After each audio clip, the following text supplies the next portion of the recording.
This episode of Small Town Horror is brought to you by HelloFresh. Please visit HelloFresh.com and use promo code STH to save $35 off your first week of deliveries. Now, admittedly, I haven't done a very good job of taking care of myself in the past. And even after Julie got me the hot plate and toaster oven, I didn't use them. I don't know how to cook, let alone how to shop. I mean, I live in a motel. What am I supposed to do with a lot of extra food? And that's where HelloFresh comes in. I don't have to worry about any of that. They send me everything I need, from fresh meats and produce to spices and sauces. Seriously, fresh sourced meat and produce directly to the motel. If you've been following me on Twitter and Instagram, you've already seen the pics of the food I've made. I got chicken with orzo, creamy mushroom pork chops, my personal favorite, demi-glazed steak with sweet potatoes and green beans, all served on my good paper plates. It all comes with step-by-step instructions that even I can follow. Each meal is designed to be ready for your plate in 30 minutes, whether you're a professional chef or you're just trying to treat yourself better in the new year. There are even vegetarian options if meat isn't your thing. You can order 3, 4, or 5 different meals each week designed for either 2 or 4 people. I can't thank HelloFresh enough. Not only for sponsoring the podcast, but for actually getting good food into me for the first time in I don't even know how long. To get $35 off your first delivery, all you have to do is go to HelloFresh.com and enter promo code STH at checkout. That's HelloFresh.com. Every town has its stories, its secrets. What possible harm could come from sharing them? This is Small Town Horror. My name is Ryan Jennings. Small Town Horror is a bi-weekly podcast documenting my return to Creighton, Minnesota, and my continuing search for answers. For more details, please listen to all previous episodes.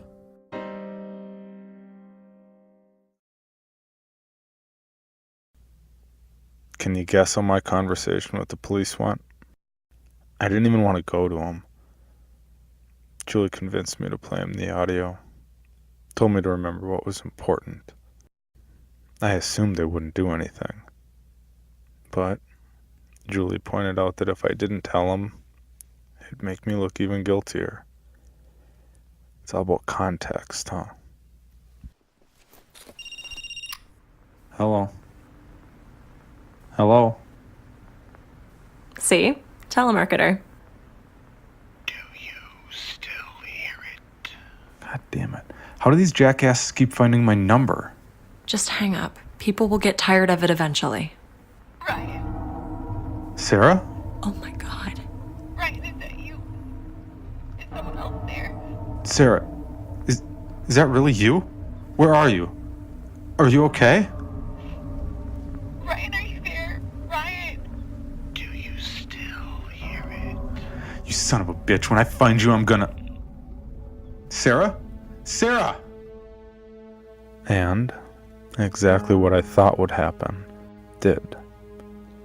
The investigators asked if I'd been drinking. They wanted to come and search my room as if it were the scene of a crime. They wanted to know where I'd been, even where I was planning to go, who I was talking to. In the end, I didn't have any choice but to agree to having my phone records checked. It didn't matter.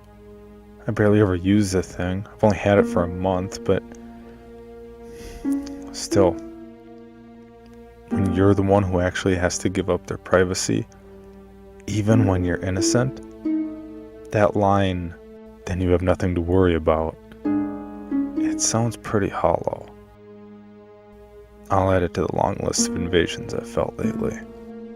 In the meantime, I needed to do something to keep myself busy. So I called the reporter, William. Admittedly, I wasn't in the best of moods, and I've been waiting for a long time for him to get back to me. I called him over and over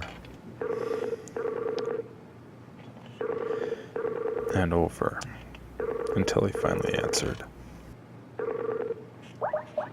Jennings. Where the have you been? Is that really how this relationship is going to exist? You're demanding my help and then acting like a twat all the while. I don't know what that means. It's not good. I'm under some stress. I understand that, but directing your frustration at me won't help anything. If you can't be a little more cordial and appreciative, then perhaps it's my turn to end a call abruptly. I'm sorry. But I got a call from Sarah. Good grief. Did you notify the police? Yeah. And now I have a desperate tone of voice while talking to you. How do you think that went? I'm sorry, I'm not sure what to say. I was hoping this call would be a bit more uplifting. Does that mean you found something? Perhaps. And that isn't my being coy, that is my actually not being certain of the information I've been looking into. For 2 weeks? What? No, I was working for 2 weeks, sending the occasional email to other journalists I know who might be of assistance. More journalists? That's how this works, Mr. Jennings. I'm not some magical repository of information that can just make things appear. I need help like anyone else. If you'd rather do this yourself... I'm then sorry. Can we just start all this over? That would probably be for the best. Try to remember, Mr. Jennings, I'm on your side. But this isn't an exact science for me. What did you find? Right. I think that I might have found something connecting one of the cases I uncovered with your podcast. Connected how? Are you familiar with Taconite Harbor? Sounds familiar. Where is it? Minnesota, a few hours from you, in fact, or, well, at least it used to be. There isn't much remaining of the place. It was once a rather large community off of Highway 61 near the town of Schroeder. It seems that in the early 1950s, the town experienced a bit of a financial boom when a company called Erie Mining started to process taconite in the area. Hence the name, I suppose.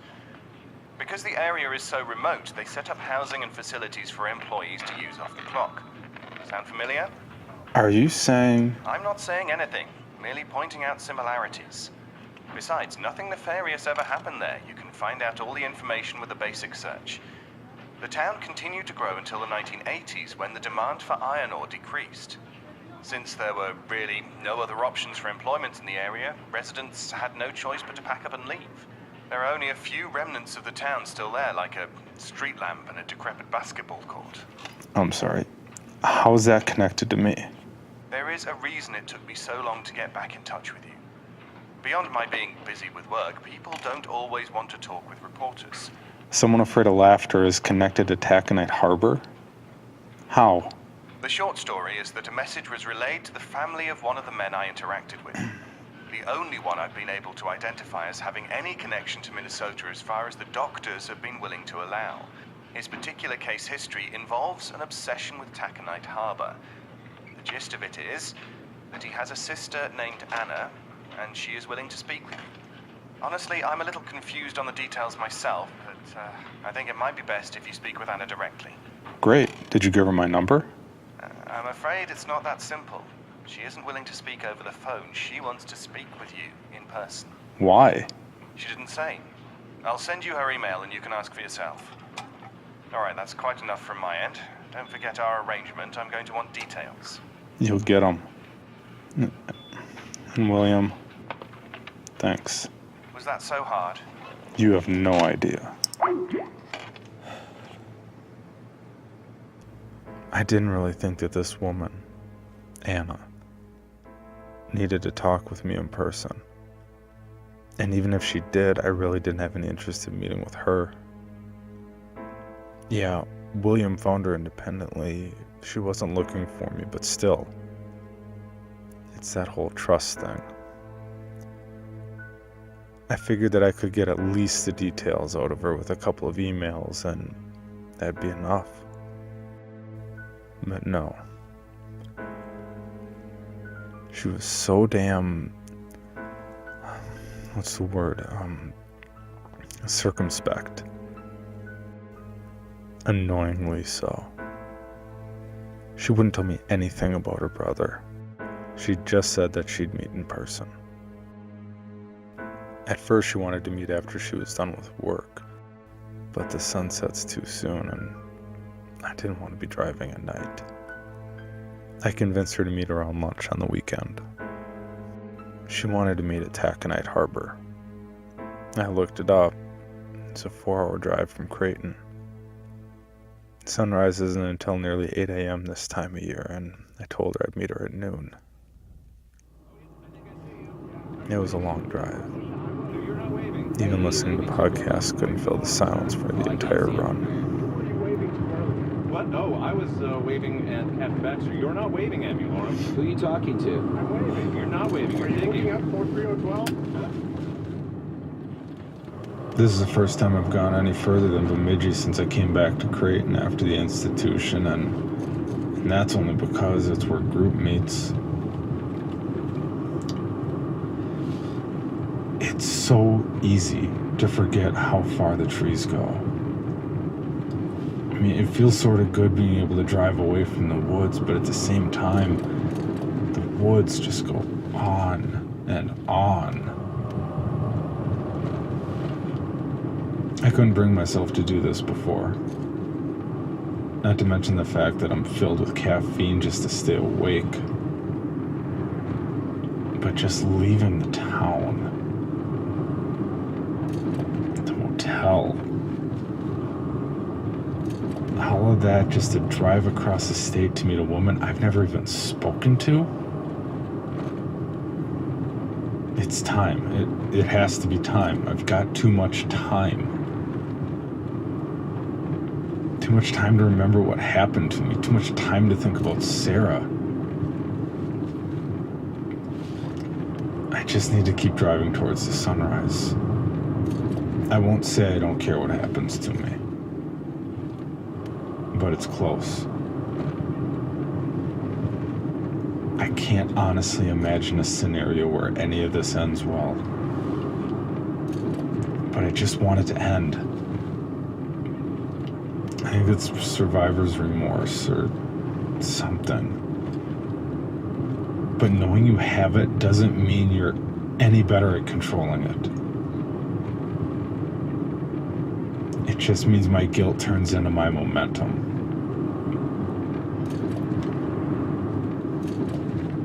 Sarah deserves whatever it takes.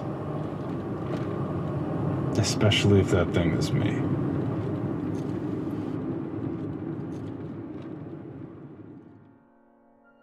Finding the place wasn't as easy as I thought it'd be. I'll post a video of my walk up there. I thought I'd be more scared. But it's empty. It's not Ashbury. There was another car in the parking lot when I got there. I texted Julie the car and the license plate number, letting her know where I was and that I was safe. She was mad that I didn't let her come with. She had to settle for texts and live tweets. She was looking away, towards the overgrowth on the other side of the court.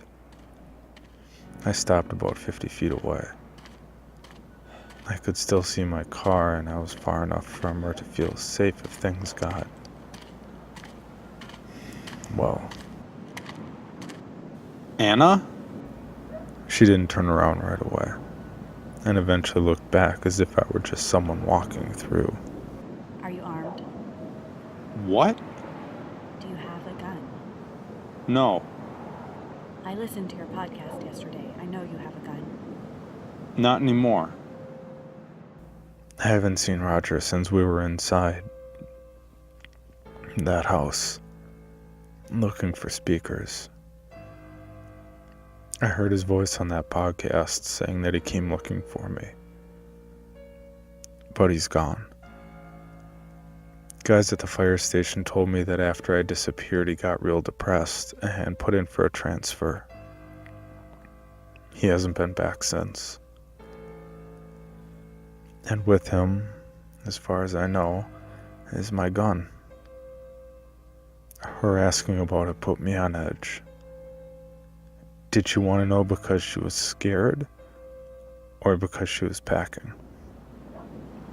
Reflexively, I took a step back. What are you doing? Nothing. Are you afraid of me? Pretty much. Hey, people know where I am and they know I'm here with you, so why'd you want to meet me out here? I wanted you to see this place. This is the place my brother became obsessed with. So why'd you want to know if I had a gun? I felt the sting of her fingers on my cheek before I realized what was happening. You son of a bitch. This is all your fault. I should have seen it in her eyes right away. I should have recognized the pain of it all. Her being there, the only reason she was there because her hate for me was stronger than her fear of the place. I get that. She refuses to stay longer, but agrees to talk at a restaurant a ways down the road called Waves of Superior. I haven't eaten during daylight hours in a long time, so the combination of the sounds of breakfast diners with the sun shining in through the window feels more like I was watching TV than living what everyone else in the place would have called a normal morning. Looking through the menu, I see things like ahi tuna tacos and bento box and stuff like that. It doesn't do too much to help life feel less surreal. Honestly, I could go for a good greasy burger. We order coffee and just sort of stare at each other as we wait for the waitress to return. I wait for her to talk. She just keeps the cold gaze on me until focusing her attention on the coffee.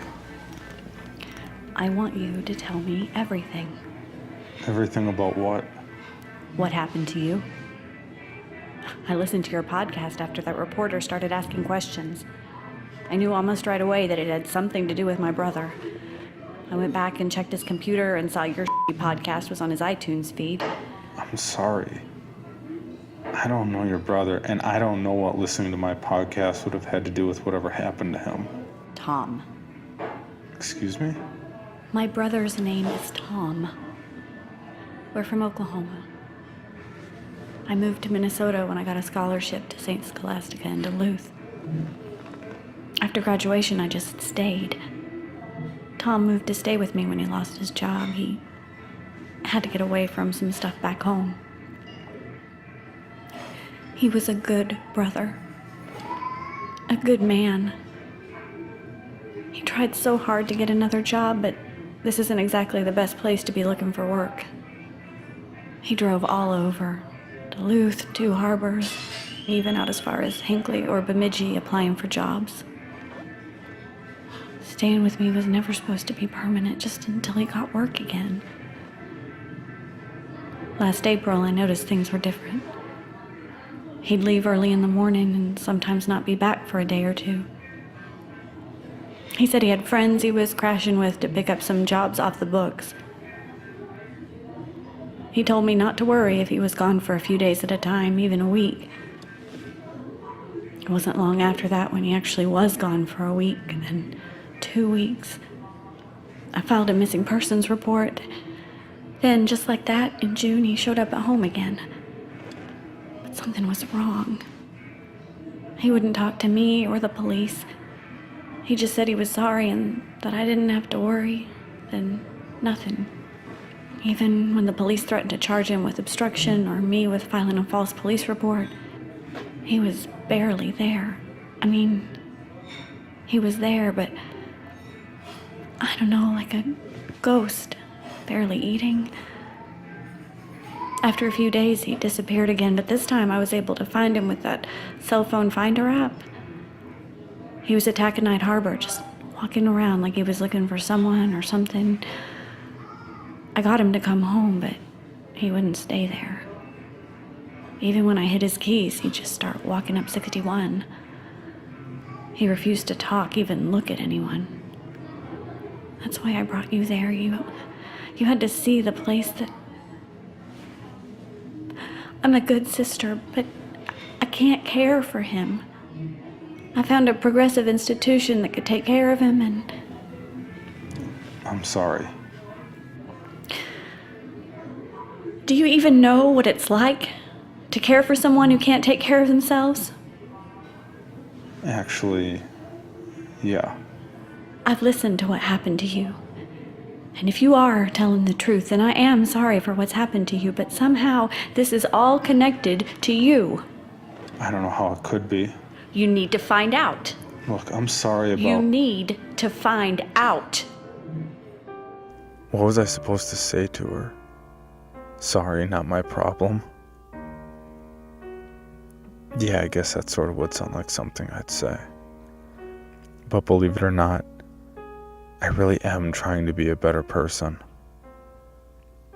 Besides, something about what she said stuck with me. Did Tom ever say why he would go to Taconite Harbor? No. All I could get from him was that he was looking for something. I think he was looking for some place, and for some reason he got confused. Nothing in the world could have kept away the cold feeling that crawled across my skin at that moment. I didn't want to think about where he was looking for. Not that I could help it. Did you ever find out who Tom had been staying with? The police found some people who claimed to be his friends. They all had alibis for the time of his disappearance. The same goes for the businesses they tracked down who were paying him under the table. Was he sending out resumes? I assume so. Was he delivering any by hand? Probably. I mean, he was driving all over the place. Do you know where around Bemidji he was going? Are you asking if he's ever been to Creighton? I guess so. I'd never even heard of Creighton before yesterday, but... Anna pulls out some money and leaves it on the table. I follow her back to her car and she takes a banker's box out of the trunk. Stacked inside are some of her brother's effects. I get the feeling that Anna prepared that part about my needing to figure out what happened to her brother. His laptop is in there. There are a lot of Word docs on the desktop that are marked as resumes. The police already did their follow-ups, though. I don't know what you're looking for. Neither do I. All I care about is that you find out what happened to my brother. Then maybe the doctors will know how to make him better. If you finding closure is your motivation, then so be it. But this is on you. I don't know how, but all of this is linked to you. And I watched Anna drive away. I just got back to the motel from meeting with her.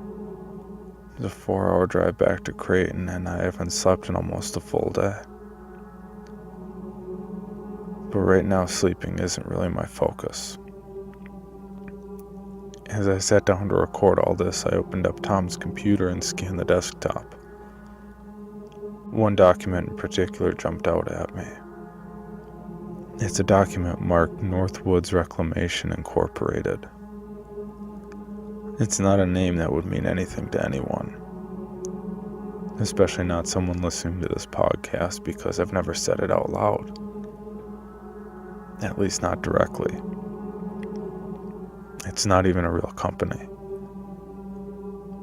And you'd never find it doing a basic search. I know I haven't. So I don't blame Anna or the police for not realizing it. I've only seen the name one other time. Northwoods Reclamation Inc. is the dummy corporation that was listed on the property records for the land my dad owned. The land he owned in Ashbury.